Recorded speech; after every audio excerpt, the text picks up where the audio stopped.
Hi guys! Different angle today. I kind of feel exhausted this week. So, this is about the dark origins of nursery rhymes and the dark meaning behind it. So, let's go. First, Baba Black Sheep. Baba Black Sheep. Woo! Okay. Um, so, 1275, right? Baba Black Sheep, the original version. Um, it was Baba Black Sheep, have you any wool? Yes sir, 3 bags full. One for the master, one for the dame, one for the little girl who lives down the lane. And there was also one for the boy, but in the original version, apparently it was none for the boy. This was the real dark lyrics because during that time in England, there used to be wool tax, right? So I shave sheep, I take care of sheep and all, and I'm gonna give it to my master, to the dame, to um, you know all these people, but I cannot keep the tax. I mean, I cannot keep any profit for myself. So that's how it was. Next, I will keep this kind of short, okay? All right. Ring around the roses, right? Ring around the roses, a pocket full of poses. I teach you, I teach you. We all fall down. Well, that was about the bubonic plague or the Black Death. Wait, is plague different from bubonic plague?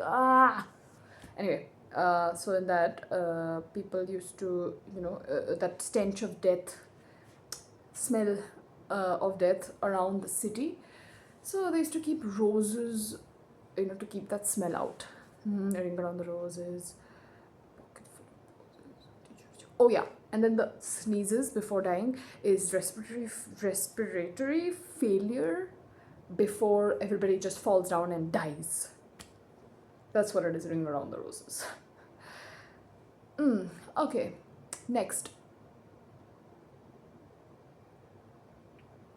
Goosey Goosey Gander. Let's do Goosey Goosey Gander.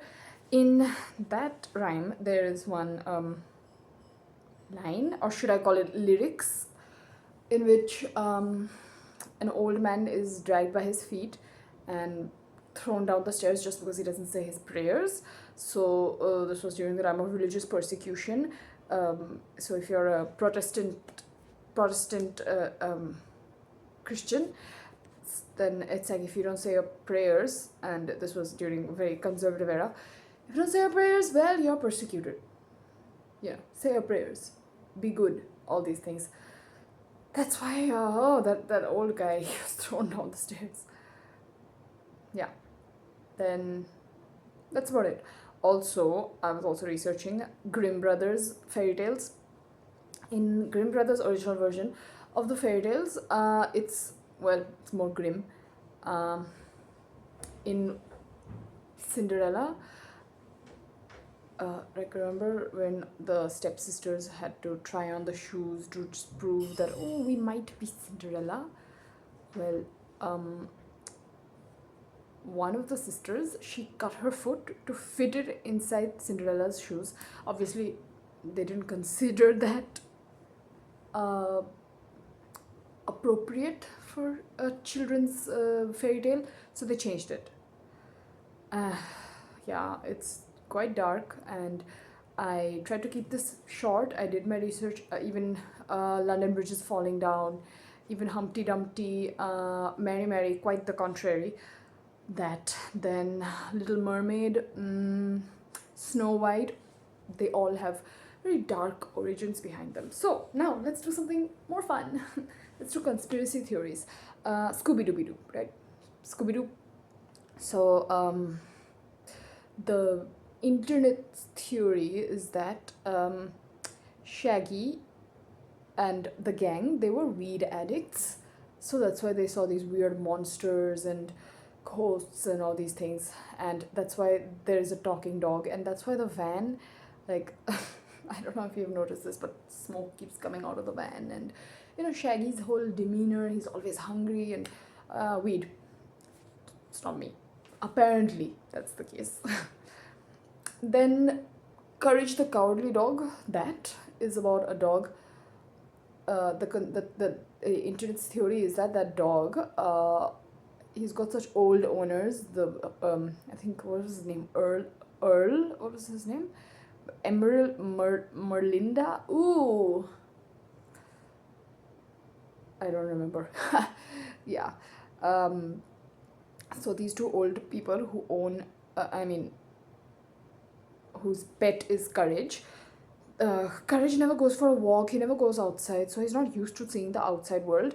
And so, whenever somebody normal like the mailman or newspaper guy comes, Courage feels like, oh my god, this is a monster. Like, he doesn't have that connection to the outside world because he's always trapped inside because his owners are like really old and they don't take him out often. Yeah, and everybody knows this SpongeBob one. Bikini Bottom is a real place where nuclear weapons were tested. I was about to say tasted. Anyway, they were tested, yeah, in Bikini Bottom, and yeah, that's it. Bye, guys. That's about it. I know it's very abrupt, but it's like I'm speaking from memory.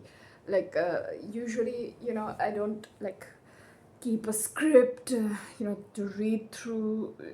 I don't have a book or anything like that. So I hope you found this interesting. I wish to now lie down and doom scroll. Bye.